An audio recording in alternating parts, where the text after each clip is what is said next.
আমার সহযোদ্ধা ভাই ও বোনেরা, সম্মানিত শিক্ষক সমাজ, আপনারা সকলেই জানেন যে এনটিআরসি কিভাবে আমাদেরকে পদে পদে বঞ্চিত করেছে।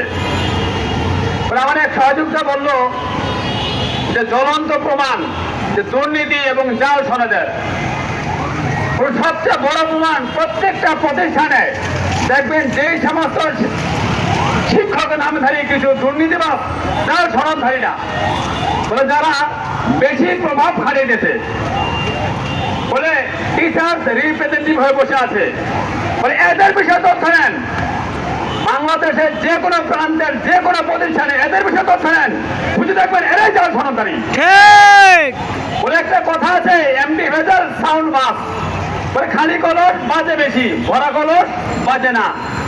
যারা কষ্ট করে পড়াশোনা করে নিবন্ধন দিয়ে পাস করেছে, বলে তাদের ভিতরে কিছু আছে। তারা কষ্ট করে মেধা দিয়ে পাস করেছে, এজন্য তারা কখনো উচ্ছৃঙ্খলতা দেখায় না।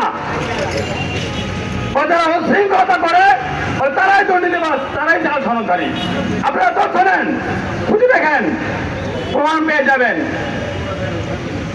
আমরা যারা বলে শুরু থেকে মাস্টার্স পর্যন্ত ফার্স্ট ক্লাস অর্জন করেছি, বলে ক্লাসের ফার্স্ট বেঞ্চে ছিলাম, বলে রুল নাম্বার আমাদের সমাজের রুল নম্বর ছিল, বলে ফার্স্ট সেকেন্ড থার্ড এর মধ্যে আমাদের অবস্থান ছিল। আজকে আমি বলে ফার্স্ট বই হয়েও একটা নিয়োগ পাচ্ছি না, বৈধ সনদধারী হয়েও নিয়োগ পাচ্ছি না। বলে যে সমস্ত ছেলেরা, যে সমস্ত মেয়েরা বলে ক্লাসের পিছনে বেঞ্চে ছিল, বলে ফেল করতে করতে তারা বলে এসএসসি লেভেল পাস করে অতিক্রম করেছে, বলে ফার্স্ট করে যারা পাস করেছে তারা বলেন কি হয়েছে, এমপিও শিক্ষক হয়ে গেছে। আর আমরা এখন ভ্যালুলেস, বলে বয়স বেশি হয়ে গেছে। আমাদের সহযোগিতা ভাই বললো, বলে বট গাছ যত বড় হয় তত বেশি ছায়া দেয়, পুরা চাঁদ ভাতে বাড়ে। পুরোনো জিনিসের মর্যাদা বেশি হয়, দাম বেশি হয়।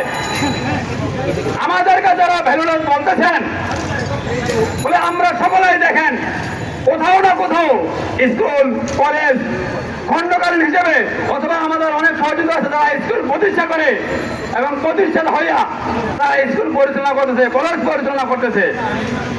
বলে আমাদেরকে যদি বাদ দেয় অনেক প্রতিষ্ঠান তারা ক্লাস নিতে পারে না। বলে আমিও একটা প্রতিষ্ঠানে খণ্ডকালীন হিসেবে লেকচার হিসেবে আছি।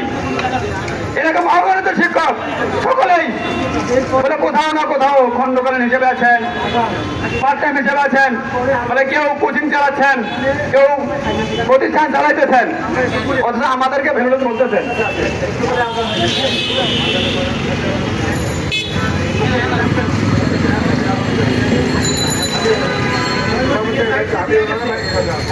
ময়মনসিংহের আমাদের সহযোদ্ধা হাবিবা ম্যাডাম একটু যোগাযোগ করলে ভালো হয়, মাইকের সামনে চলে আসেন।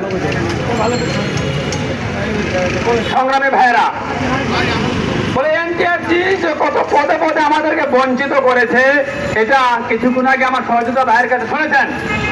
বলে আমি আরেকটু এড করতে চাই। আপনারা জানেন আমাদেরকে সার্কুলার দিল, সাথে সাথে ইন্ডেক্স দিল। বলে একটা ইন্ডেক্সধারী তিনি একটা প্রতিষ্ঠানে কর্মরত আছেন, তাকে আবার আরেক জায়গায় নিয়োগ দেওয়া হলো। এর ফলাফল কি হলো? একটা প্রতিষ্ঠান এটা ত্যাগ করে আরেক প্রতিষ্ঠানে গেল। বলে এতে শিক্ষা ব্যবস্থায় আরো একটা ধস টেনে গেল। শিক্ষক যদি বারবার বদল হয়, পরিবর্তন হয়, তখন শিক্ষার্থীদের মনে একটা অনীহা চলে আসে। ময়মনসিংহের হাবিবা ম্যাডাম একটু মাইকের